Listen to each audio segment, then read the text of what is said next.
का वंदन और अभिनंदन। सबसे पहले मैं साहित्य अकादमी के अध्यक्ष ईश्वर सिंह ग्रुप का आभारी हूँ कि उन्होंने मुझे दो शब्द कहने के लिए आमंत्रित किया।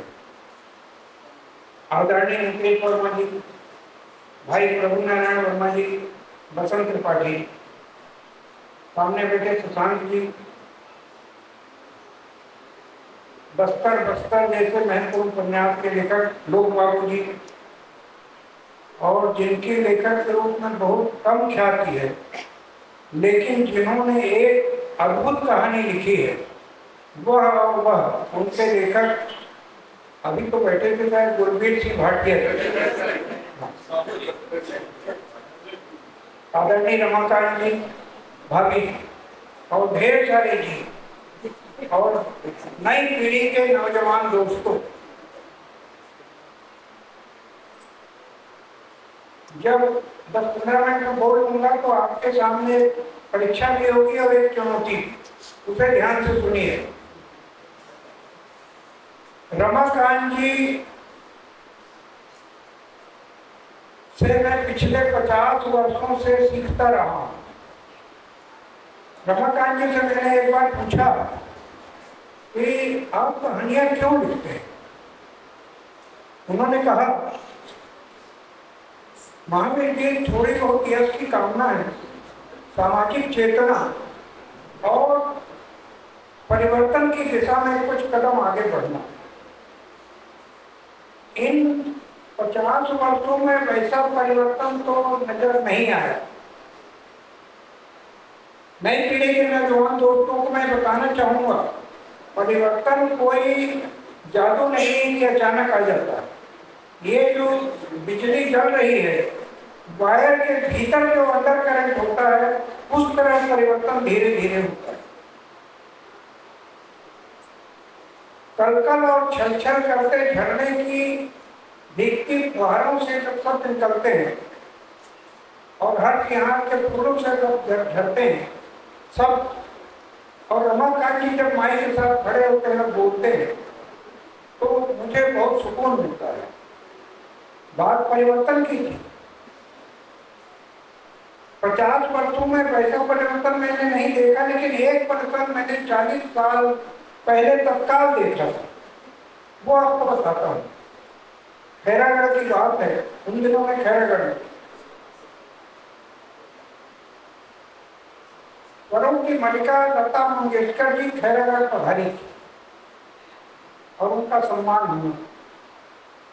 आधा खैरागढ़ सभा भवन में समा चुका। अरुण कुमार जी से कुलपति,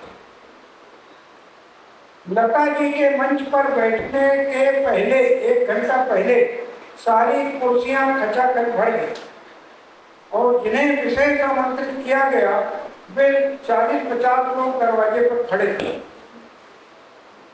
वॉलेंटियर थक गए, लेकिन कोई कुर्सी छोड़ने के लिए तैयार नहीं था। कौन छोड़ता है कुर्सी?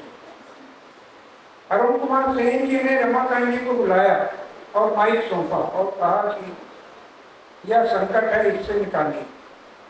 रमाकांत जी ने छत्तीसगढ़ की अतिथि परंपरा की बात की, बहुत उन्होंने निवेदन किया, लेकिन किसी के कान पर जू नहीं रही और किसी ने कुर्सी नहीं छोड़ी। लेकिन रमाकांत जी के व्यक्तित्व की एक खास विशेषता है कि वे कभी हारते नहीं और कभी घुटने नहीं थे, कैसी भी समस्या है। उन्होंने 4 वाक्य बोले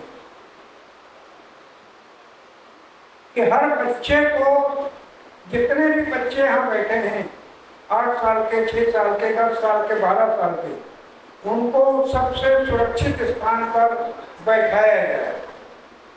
सबसे मैं निवेदन करता हूँ और आप उनको जानकर ताज्जुब हो गए। दूसरा वाक्य रमाकांत जी ने कहा कि किसी भी बच्चे के लिए उसकी माँ की गोद से ज्यादा सुरक्षित स्थान कोई नहीं है।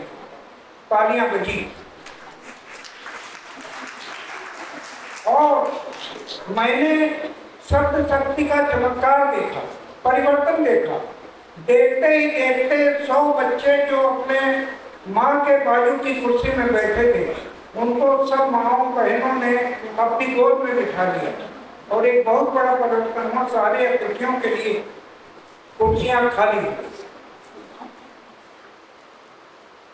रमाकांत जी अपने पन की खुशबू से इस तरह महकते हैं कि उनका रंग बिरंगा संसार हर पहली बार मिलने वाले को अपने नजदीक ले आता है।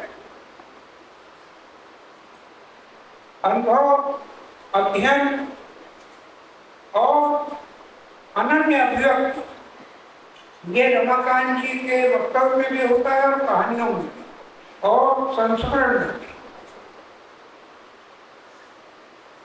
रमाकांत जी की कहानियों पर लगातार चर्चा हो रही है। जिन कहानियों पर चर्चा होगी उनकी चर्चा में नहीं होगी।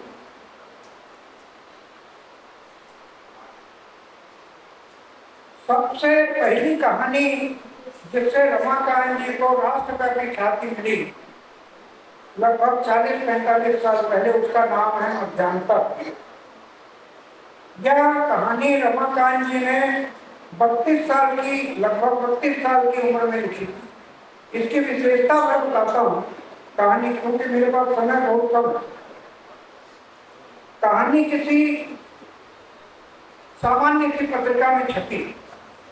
उस समय की श्रेष्ठ पत्रिका सारिका के संपादक कमलेश्वर ने वह कहानी पढ़ी, रमाकांत जी से संपर्क साधा और कहा कि यह कहानी मैं सारिका में छापना चाहता हूँ। और वह कहानी दोबारा सारिका में उस दौर में छपी जब सारिका शीर्ष पर थी। पूरे सारिका के इतिहास में ऐसा बहुत कम हुआ है कि कोई कहानी दूसरी बार छपी। यह रमाकांत जी के युवा काल की उपलब्धि थी, मध्यांतर। बीच की बहुत सी कहानियां हैं जो मुझे बहुत प्रिय है। एक कहानी मैंने उपकार के सुर में छापी थी, उपकार के सुर सापेक्ष में छापी थी, एक खानदान में पहली बार। सीधे 50 साल बाद आते हैं। हिंदी की कई पत्रिकाएं हैं कहानियों की। अभी जो श्रेष्ठ पत्रिकाएं छप रही हैं उनमें से एक है परिकथा। अभी 4 महीना पहले फरवरी 2023 में उसका 100वां अंक आया है, अच्छा मोटा है। उसमें रमाकांत जी की कहानी छपी है, अंतिम प्रणाम। अद्भुत कहानी है। लगे आप यह भी बता दूं कि उनकी जो कहानी है उसके साथ ही उसी में आगे उनकी एक संस्मरण की पुस्तक है, गाता जाए बंजारा।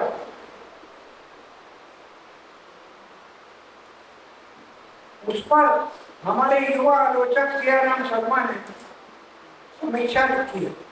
पिछले 50 वर्षों में किसी भी एक पुस्तक की उतनी सुंदर और उतनी बड़ी समीक्षा मैंने अपने जीवन में नहीं पढ़ी जिसकी चर्चा अभी हो चुकी। गाता जाए बंजारा। मैं बात अंतिम प्रणाम की कर रहा था। कहानी उसमें दुनिया के जो सबसे बड़े धनी व्यक्ति थे, नंबर 2 के, उन्होंने एक योजना बनाई, बताता हूँ। और बात अंतिम क्रियाक्रम की होती है, शमशान घाट की बात है। तो उन्होंने बताया, योजना बनी, पैसा कैसे कमाना है, ये मूल बात थी। तो अंतिम जो प्रणाम है वह वहाँ के जो करोड़पति सेठ हैं उनके थ्रू भी हैं। आजकल बाबाओं का दौर है, पूंजी और धर्म का जो गठबंधन है वह उस कहानी में खुलकर रमाकांत जी ने दिखाया है। तो वो आशीर्वाद देते हैं उनसे और 5 स्टार लेवल का अंतिम संस्कार करने के लिए एक योजना बनती है और बड़ा विशाल और भव्य। अब भाई 5 स्टार होटल जैसे में यदि किसी की अंत्येष्टि होगी, किसी का शव जलाया जाएगा तो उसका खर्चा भी वैसा होगा। तो धर्म, राजनीति और पूंजी, इन तीनों के गठजोड़ को बहुत विस्तार से रमाकांत जी ने उसमें खोलकर दिखाया है। उसमें सबसे बड़ी बात यह है कि जो बड़े सेठ जी थे, मतलब बनवारी लाल के, बीच अग्रवाल के पिताजी, उनकी मृत्यु उस समय तक होती है लगभग जब वो तैयार होता है।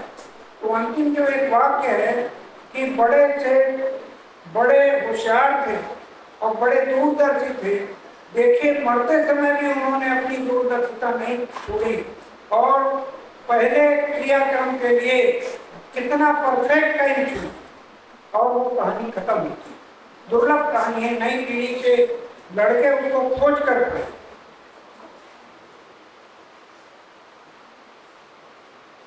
बात अभी शशांक भाई ने एक की कि रमाकांत जी ने जो संस्करण लिखे हैं उसमें एक संस्करण पर थे।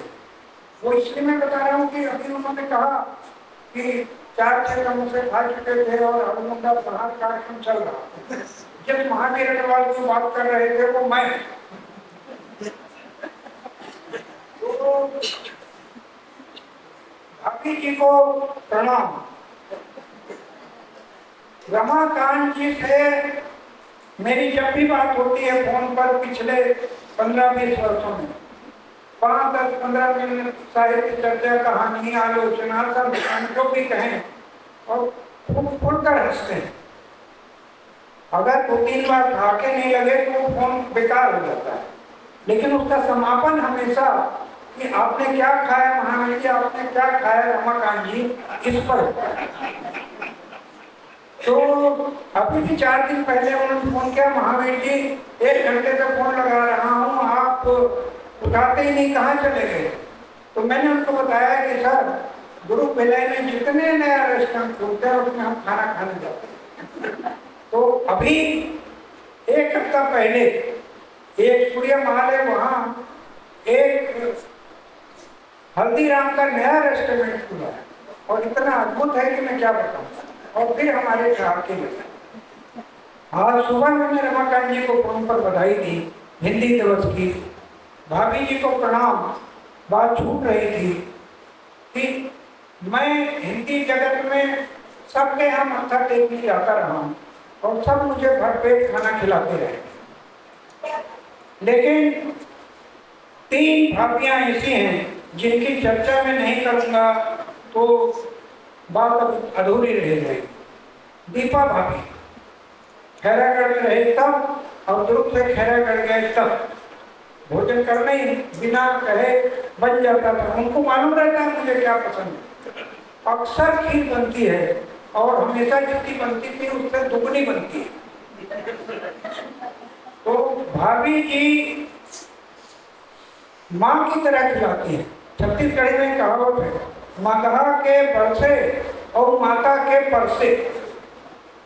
तो भाभी जी केवल जानती हैं कि मैं कितनी पूड़ियां और खाऊंगा और कितनी कटोरी खीर अभी और परसी है। एक उसके लिए प्रणाम। वो ऋण तो मैं कभी चुका नहीं पाऊंगा, दूसरा जन्म हुआ तो शायद कभी चुका पाऊँ। एक दूसरी भाभी है पहल के संपादक ज्ञान रंजन जी की पत्नी सुनैना भाभी, जबलपुर मेरी ससुराल है। और 2-3 रिश्तेदारी। मैं जबलपुर जब भी जाता हूँ ससुराल में कम रुकता हूँ, ज्ञान रंजन जी के यहाँ ज्यादा रुकता हूँ, क्योंकि प्रेम से ससुराल वाले भी खिलाते हैं, लेकिन वहाँ दामाद वाला मामला रहता है। लेकिन सुनैना भाभी किस तरह खिलाती है, बिल्कुल वैसे ही जैसे दीपा भाभी खिलाती है। मैं जाता हूँ और कुछ न कुछ नया बनाती है और हमेशा नई डिश खिलाती है। एक जिक्र और करूंगा, कथा शिल्पी कमलेश्वर की पत्नी गायत्री भाभी, वो खुद नहीं बनाती खाना, उनके यहाँ 2-3 लड़कियां, 1-2 नौकर, 3-4 नौकर खाना बनाती। और ये जो कथाएं ना मैं बटेगी 150 कथाएं मैंने हर किसी दर्शक को एक कापी बांटने के लिए दी है। उस कथाएं की योजना कमलेश्वर जी के साथ बनी थी। तो जब भी कमलेश्वर जी दिल्ली गए, कमलेश्वर जी बोलते हैं कि आ जाओ 12 बजे, 1 बजे, 2 बजे। तो ₹200 का ऑटो करके मैं कमलेश्वर जी के यहाँ जाता हूँ, केवल आशीर्वाद पाने कमलेश्वर जी का और भाभी जी के हाथ का खाना खाना। जैसे खाना खाने बैठता हूँ, पूरी आलू की सब्जी और बूंदी का रायता फिक्स, भाभी के सामने बैठ जाती हैं और नौकरों को संकेत करके खिलाती हैं। मेरा तीनों भाभियों को प्रणाम।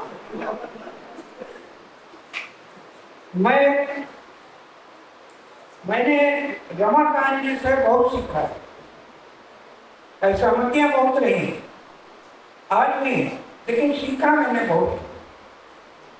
तो एक बोध कथा बताता हूँ। नई पीढ़ी के नौजवान दोस्तों, आपकी परीक्षा है और चुनौती भी, क्योंकि मैंने ये देखा है कि नई पीढ़ी चाहे हमारी हो या आपकी, वो पुरानी पीढ़ी को उतना सम्मान नहीं देती जितना वो डिजर्व करती है। पुरानी पीढ़ी का मतलब मेरा है अनुभव, अनुभव का संसार जितना भरा पूरा होता है उनके पास, उससे अगर आप चुल्लू भर भी ले लेंगे तो आपका जीवन सार्थक हो जाएगा। बहुत कथा संक्षेप में, एक विधवा माँ थी, अंधी, उनका 10 साल का एक बेटा था, लड़का। माँ किसी तरह मजदूरी करते हुए बेटे को बड़ा कर रही थी। 10 साल गुजर गए और बेटा 20 साल का गब्बू जवान हो गया। माँ ने, वो भी लड़का मतलब माँ ने उसको लड़का ही है, तो माँ ने उसे एक बात सिखाई थी कि कुछ चाहिए तो भोले शंकर बाबा की भक्ति करना। वो बचपन से बाबा की भक्ति कर रहा था। एक दिन शंकर भगवान प्रकट हो गए और बोले, बच्चा एक बार मांगो। अब उस लड़का को बहुत सारी चीजें चाहिए, लेकिन शंकर भगवान ने बंदिश लगा दी कि एक ही बार दूंगा, दूसरा नहीं। तो अब उसके सामने धर्म संकट, वो माँ के लिए लंबी उम्र मांगे, माँ की आंखें मांगे, रोजगार मांगे, अपने लिए सुंदर पत्नी मांगे, या और क्या क्या मांगे। वो बोलता है कि भगवान आप उठे थोड़ा, मैं माँ से पूछ के आता हूँ, वो बताएंगी कि मैं क्या मांगू। वो जाता है, घर पूछ के आता है और एक बार मांगता है। मैं नई पीढ़ी के नौजवान दोस्तों से फिर कहूंगा कि अपना अपना उत्तर आप मन में रखिए, लिखिए, है ना। तो और चुनौती और परीक्षा दोनों कि आप में से कोई भी सही उत्तर नहीं लिख पाएगा। मां से पूछने के बाद लड़का ने वरदान मांगा, सब सुनेंगे ध्यान से। एक वरदान में अनुभव का संसार समाया हुआ है कि मेरी मां अपने नाती पोतों को चांदी की थाली में, मेरी मां अपने नाती पोतों को चांदी की थाली में सोने की चम्मच से खाते हुए देखे और सुखपूर्वक जीवन व्यतीत करे। उसने माँ की आंख मांगी, लंबी उम्र मांगी, सुंदर पत्नी मांगी, बच्चे मांगे और इतना धन मांगा कि चांदी और सोने की थाली। ये अनुभव का संसार है जो मैंने रमाकांत जी से सीखा, नाना तरीके से सीखा।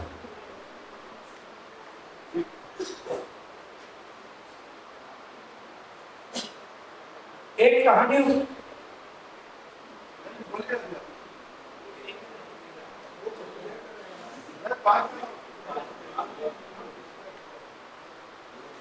तो एक कहानी उस्ताद के सुर भी मुझे बहुत प्रिय है।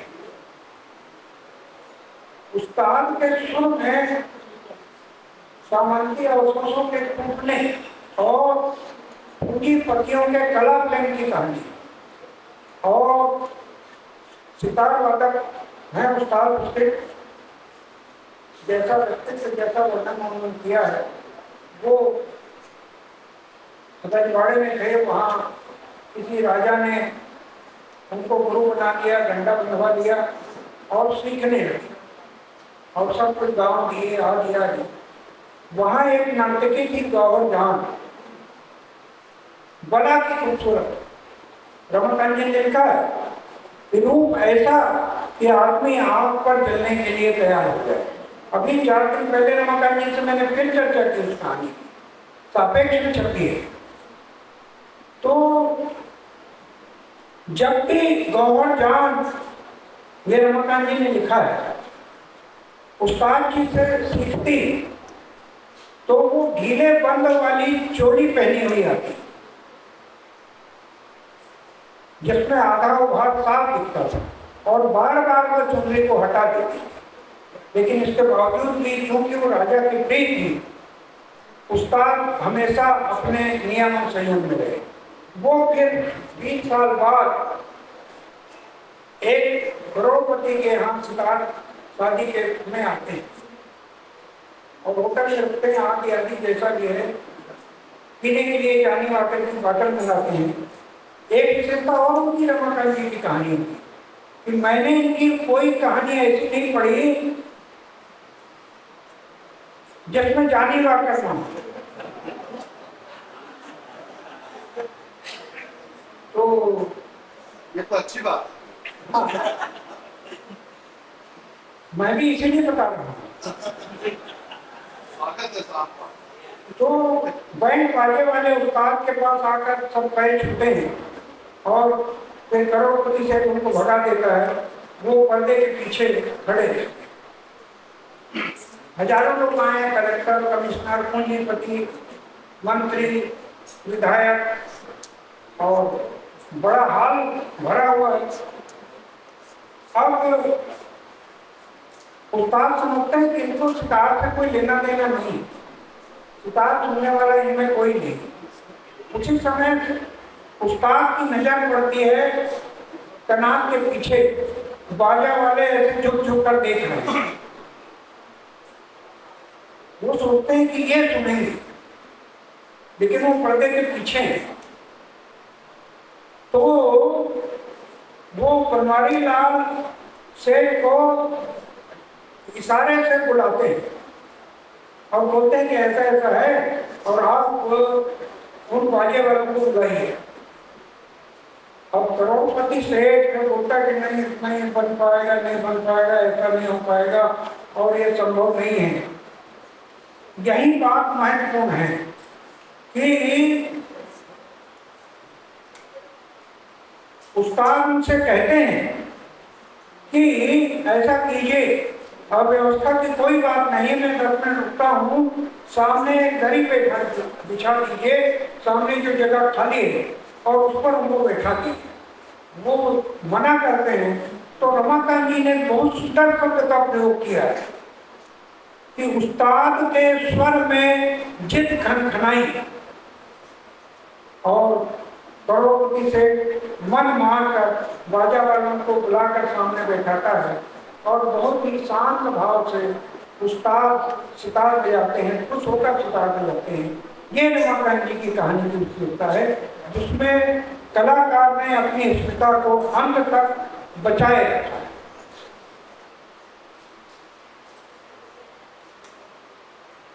और एक उनकी संस्करण बहुत है, सभी पर है। एक संस्करण मुझे हिला देता है। खैरागढ़ में डेक्कन क्वीन सर्कस चला। हमारे समाज में ऐसा चरित्र, व्यापारी का ऐसा चरित्र बहुत कम देखने में आता है। आंधी पानी का तूफान आया और सारे उसके पर्दे और तंबू नष्ट भ्रष्ट हो गए। लंबी कहानी है। और जब 15 दिन बाद देखा गया तो कुछ बचा नहीं। अब फिर से सर्कस के तंबू और सारी चीजें खरीदने के लिए 50,000 रुपया आज से 20 साल पहले चाहिए था, जब कहानी लिखी गई। ये सच्ची कहानी है। तो किसी तरह किसी के माध्यम से ये उसमें रमाकांत जी ने शायद संकेत किया है, तो उनको एक व्यापारी के पास हो गए और व्यापारी ने सर्कस वाले को 50,000 रुपए का कपड़ा उधार दे दिया, जबकि उस पास कुछ नहीं। यह उस संस्करण की विशेषता है। मैं समय की सीमा को समझता हूँ। कहने के लिए तो मेरे पास बहुत कुछ है, लेकिन मैंने रमकान जी से इतना सीखा है। एक अभी के जो परिकथा वाले अंक में सोमदत्त की कविता की एक समीक्षा चलती है, तीसरी कक्षा की परीक्षा, यानी वो पढ़ते हुए हिल जाता है और उसी का मंचन ज्ञानदेव नाम के युवा कर्मी ने खैरागढ़ में किया। अंक 100 परिकथा का अंक 101 नई पीढ़ी वाले खोज कर पढ़े। तो ऐसी ढेर सारी यादें हैं। मैंने रमाकांत जी से बहुत सीखा।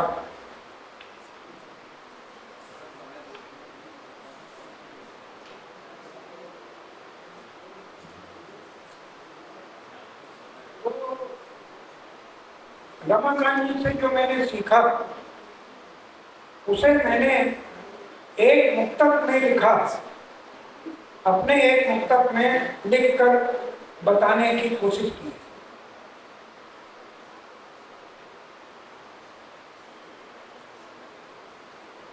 नंगा ही तो आया था मैं इस धरती पर, नंगा ही तो आया था मैं इस धरती पर, नंगे थे मेरे विचार। ये मैं क्यों कह रहा हूँ ये बताता हूँ आपको एक लाइन बीच में, कि खैरागढ़ में जब मैंने कदम रखा पहली बार तो मैं कट्टर जनसंघी था और अपार बल मेरे शरीर में था, आज भी कम नहीं है, और बहुत विनम्र होने के बावजूद अहंकारी बहुत। तो रमाकांत जी से मैंने सीखा कि उसे मैं स्वाभिमान कहता था, तो रमाकांत जी ने धीरे धीरे धीरे धीरे ये बताया कि अहंकार और स्वाभिमान की सीमा रेखा आपको तय करनी होगी। बहुत पीछे छूट गया अहंकार। तो उसके बाद जिस प्रतिबद्धता और जिस प्रगति लेखक संघ और जिस लाल झंडे की बात शशांक भाई ने की, धीरे धीरे खैरागढ़ के उन 6 वर्षों ने कट्टर जनसंघी से मुझे रमाकांत जी ने प्रगति लेखक संघ में जोड़ लिया और मैं जैसा हूँ सारी दुनिया जानती है। आज तो मैंने जो मुक्तक लिखा है वो कैसे परिवर्तन हुआ, मेरा हृदय परिवर्तन नहीं, पूरा का पूरा जीवन परिवर्तित हुआ। और मैंने जो कहा, रमाकांत जी ने जो कहा वो हमने किया कि नंगा ही तो आया था मैं इस धरती पर, नंगे थे मेरे विचार। मेरे सुने जीवन को, जीवन पथ में खिलने वाले मेरे जीवन को, जीवन पथ में खिलने वाले मेरे इस जीवन को शिक्षा की बाती और दीक्षा की ज्योति दे। मेरे सुने जीवन को शिक्षा की बाती और दीक्षा की ज्योति दे। नंगा ही तो आया था मैं इस धरती पर, नंगे थे मेरे विचार। मेरे सुने जीवन को शिक्षा की बाती और दीक्षा की ज्योति दे दी। और बहुत दिनों से नंगे पड़े मेरे विचारों को शैली का कुर्ता और भाषा की धोती दे दी, शैली का कुर्ता और भाषा की धोती दे दी।